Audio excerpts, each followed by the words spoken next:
வணக்கம். காலத்தோட மாற்றத்தில் மனுஷங்களாக இருக்க நாங்கள் எதிர்கொள்கிறதுக்கு யோசிக்கிற ஒரு விஷயம் என்னன்னு கேட்டால் நம்மளோட பிரச்சனைகள் தான். இந்த பிரச்சனைகள் ஒன்று வந்துடக்கூடாதுன்னு சொல்லி நினைக்கிறோம். இன்னொன்று அது வந்துட்டால் அதை நினச்சி கவலைப்படவோ பயப்படவோ செய்கிறோம். இதுக்கான காரணம் ரெண்டு தான். ஒன்று, மனுஷங்க நாங்கள் யாருங்கிறத நாங்கள் மறந்துட்டோம். இன்னொன்று, இந்த பிரச்சனைகள் எதுக்காக வருது அப்படின்ற புரிதல் இல்லாதனால தான். முதலாவது, நாங்கள் யார்? இந்த உலகத்தை பொறுத்த வரைக்கும் மற்ற எல்லா விலங்குகளை போல நாங்களும் ஒரு உயிர் தப்பி பிழைக்க வந்த ஒரு இனம்தான். மற்ற விலங்குகளும் அது உயிர் தப்பி பிழைக்கிறதுக்காக என்னெல்லாம் செய்யணுமோ நாங்களுமே நாங்கள் விலங்குகள்னு சொல்லி நம்ம சொல்லி காட்டியும் அடிப்படையில் அது உண்மை தான். மனுஷங்கன்றது பேரை தான் நம்ம சொல்லிகிட்டு இருக்கோம். ஆனாலும் நாங்களும் ஒரு உயிர் தப்பி பிழைக்க வந்த ஒரு விலங்குகளாக தான் நம்ம இங்கே இந்த உலகத்தில் இருந்து வாழ்ந்துட்டுருக்கோம். இந்த தப்பி பிழைக்கிறது அப்படிங்கிறது என்ன? ஒன்று, நாங்கள் இந்த உலகத்தில் வாழ்கிறதுக்காக ரெண்டு விதமான விதத்தில் நம்ம தப்பி பிழைச்சி கொண்டிருக்கோம். ஒன்று,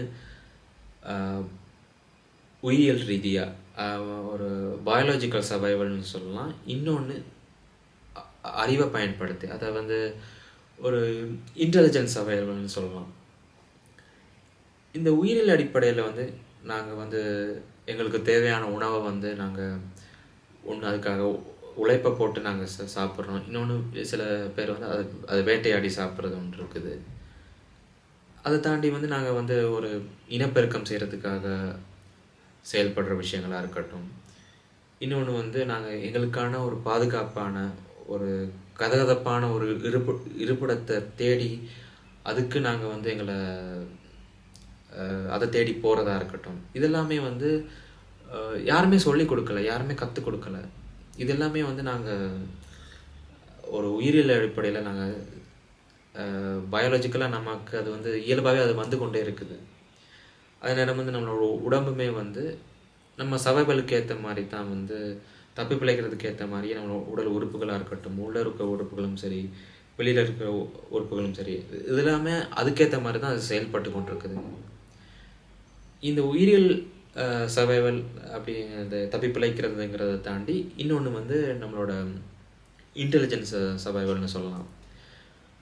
இது எல்லாமே பண்ணுறதுக்காக நாங்கள் அந்த உயிரியல் அடிப்படையில் நம்ம சர்வை பண்ணுறதுக்காக நம்ம புதுசாக ஒன்று கொண்டு வந்தது தான் இந்த இன்டெலிஜென்ஸ் சர்வைவல்னு சொல்கிறது. அதாவது நமக்கு தேவையான உபகரணங்கள், ஆயுதங்கள், மெக்கானிக்ஸ், மெஷின்ஸ் இதெல்லாமே உருவாக்குறது,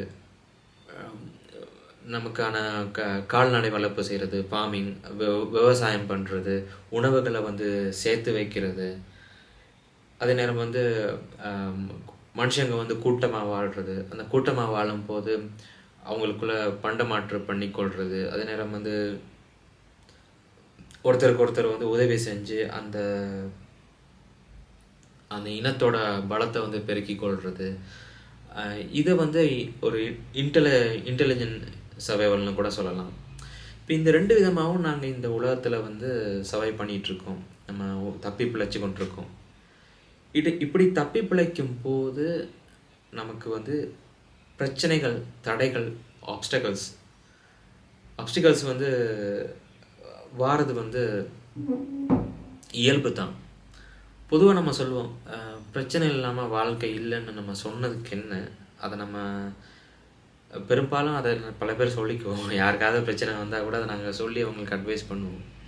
ஆனாலும் நம்ம யாருங்கிறத புரிஞ்சு கொள்ளாமல் இந்த பிரச்சனைகள் நமக்கு ஏன் வருதுங்கிற சரியாக புரிஞ்சுக்காததான் தான் காரணம். இப்போ இந்த பிரச்சனை எதனால் வருது? இந்த ரெண்டு விதமான சவால்களையும் நம்ம செஞ்சுக்கிட்டு இந்த உலகத்தை நம்ம வாழணுமா இருந்தால் இந்த தடைகளை சந்திச்சுட்டு தான் நம்ம வாழ்ந்தாகணும். இது ஆரம்ப காலத்துலேருந்தே, இதுக்கு முன்னாடி வாழ்ந்த கற்காலத்துலேருந்தே இது ஆரம்பிச்சிருக்குது. அன்னைக்கு ஒரு காலத்தில் வேட்டையாடி தான் சாப்பிடணும் அப்படிங்கிற ஒரு சூழல் இருக்கும்போது அந்த உணவுங்கிறது ஒரு ஒரு மனுஷனுக்கு ரொம்ப ஒரு லக்ஸரியஸான ஒரு விஷயமா இருந்திருக்குது. அந்த உணவுங்கிறதே ஒரு ஒரு ஆடம்பரமான ஒரு அந்த தப்பி பிழைச்சி சாப்பிட்றதுக்குங்கிறத தாண்டி அந்த ஒரு ஒரு பெரிய விதத்தில் ஒரு ஒரு உணவை வந்து சாப்பிட்றது, அதிகமான உணவை சாப்பிட்றதுங்கிறதே வந்து ஒரு லக்ஸரியஸான ஒரு விஷயமாக தான் அந்த டைம் இருந்துச்சு. இப்போ அப்படி இருக்கும்போது அவன் உணவை வேட்டையாடி சாப்பிட்றதுங்கிறத தாண்டி சில நேரம் வந்து அவனையும் வேட்டையாடப்படவும் பட்டிருக்கான். இப்போ அந்த வேட்டையாடி சாப்பிடும் போதே அவன் வந்து பலவிதமான தடைகளை தாண்டி தான் வந்து அந்த வேட்டையாடி அவன் வந்து அந்த உணவை வந்து எடுத்துக்கொண்டான். அது நேரம் வந்து ஒரு இனத்தை அவனோட இனத்தை வந்து இப்போ பாதுகாக்கிறதுக்காக ஒரு ஒரு இனத்துக்கும் இன்னொரு இனத்துக்குமே வந்து சண்டைகள் வந்து இருக்குது, போர் வந்து இருக்குது, நிறைய உயிர் கொலைகள் நடந்திருக்குது, ஜெனோசைட் நடந்திருக்குது. இது எல்லாமே வந்து சர்வைவலுங்கிறத தாண்டி நம்மளோட ஆதிக்க உணர்வையும் இதை வந்து இது வெளிப்படுத்துது.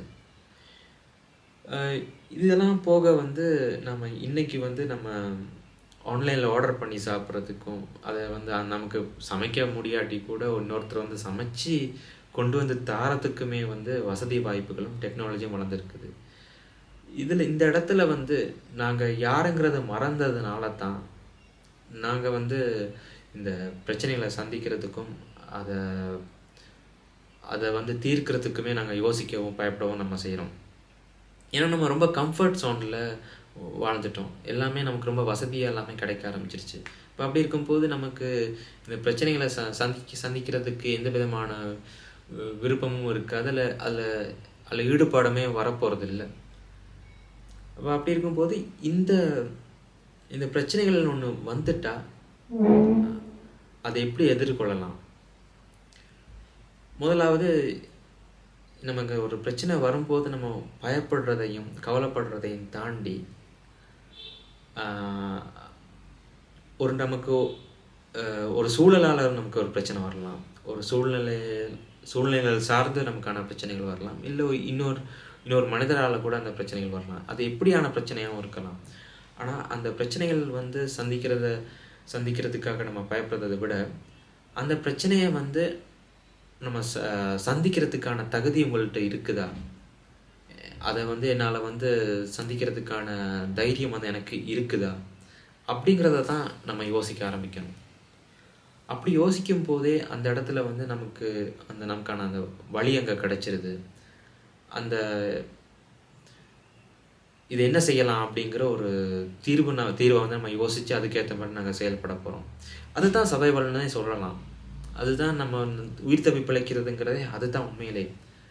இந்த பிரச்சனைங்கிறது ஒன்று பணக்காரனுக்கு ஒரு மாதிரி இருக்கும், நடுத்தர வர்க்கத்துக்கு ஒரு மாதிரி இருக்கும், ஏழைக்கு ஒரு மாதிரி இருக்கும். ஆனால் அது 3 பேருக்குமே, இந்த 3 விதமான வர்க்கத்துக்குமே வந்து இந்த பிரச்சனைகள்ங்கிறது இருந்துட்டு தான் இருக்க போகுது. அப்போ அப்படி இருக்கும்போது இது யாரை மட்டுமே இது வந்து போக போகிறது கிடையாது. நான் இந்த உலகத்துக்கு வந்து தப்பி பிழைக்கிறதுக்காக வந்திருக்கிறோம் அப்படிங்கிறத நம்ம சரியாக புரிஞ்சுக்கிட்டாலே இதை நம்ம தீர்த்து தான் ஆகணும், இந்த நாளை கடந்து தான் ஆகணும், இந்த பிரச்சனையை நம்ம கடந்து தான் ஆகணுங்கிற ஒரு தீர்மானத்துக்கு நாங்கள் வந்துடலாம். இப்போ அப்படி இருக்கும்போது இந்த பிரச்சனையை ஒவ்வொருத்தருக்கும் ஒவ்வொரு விதமான பிரச்சனை இருக்கும்போது அதை வந்து தீர்க்கிறதுக்கான ஆளுமை என்கிட்ட இருக்குதா, அதை என்னால் தீர்க்கிறதுக்கான வழி என்னால் வந்து உருவாக்க முடியுமா, அதுக்கான தகுதி இருக்குதா, அந்த தகுதியை நான் எனக்காக வந்து ஏற்படுத்தி வச்சிருக்கிறேனா அப்படிங்கிற ஒரு கேள்விகள் தான் நமக்கு எழணும். அப்படியான கேள்விகள் எழும்போதும் நம்ம சர்வைவ் பண்ணுறதுக்கு, நம்ம தப்பி பிழைக்கிறதுக்கான வழிகளை வந்து நம்மளை சுற்றி ஏற்படுத்தி கொள்ளும்போது அந்த பிரச்சனையை வந்து சந்திக்கிறதுக்கு நமக்கு எந்த விதமான பயமும் இருக்காது, கவலையும் நாங்கள் அதுக்காக பட போகிறதில்ல. அப்போ அப்படி இருக்கும்போது நம்ம நினச்சி பயப்படுறதும் அதை பற்றி கவலைப்படுறதுமே வந்து நம்மளை வந்து ஒரு மன அழுத்தத்துக்கு உண்டாக்கிக்கிறதுக்கும், நம்மளை வந்து ஒரு கீழ்மையான ஒரு நிலையில் வச்சுக்கொள்றதுக்குமே நம்ம உள்ளாக்கிறோம். அதே நேரம் அது நம்மளோட முன்னேற்றத்துக்கு அது தடையாக இருக்க போகுது. நம்மளால் இந்த உலகத்தை பொறுத்த வரைக்கும், இந்த சமூகத்தை பொறுத்த வரைக்கும் அடுத்த கட்டத்துக்கு போகிறதுக்கு வந்து நம்மளோட அந்த கவலைகளும் பயங்களுமே வந்து முக்கியமாக நம்மளோட இந்த கம்ஃபர்ட் ஜோன், இந்த வசதி வாய்ப்புகள் எல்லாமே வந்து நம்மளை இன்னுமே வந்து அது நம்மளோட தடையாக தான் அதை வச்சுருக்கணும். அப்போ அப்படி இருக்கும்போது நாங்கள் வந்து இயல்பாக நம்ம இதை எடுத்துக்க தான் இருக்குது. இதை நமக்கு முன்னாடி யாரும் இருக்கலாம், நமக்கு முன்னாடி எதுவும் இருக்கலாம், நம்மளை மீறின எவ்வளோ பெரிய ஒரு விஷயமாகவும் இருக்கலாம். அதை நம்ம சந்தித்து தான் ஆகணும். சந்திக்கிறதுக்கு நம்ம தயாராகி தான் ஆகணும். நன்றி.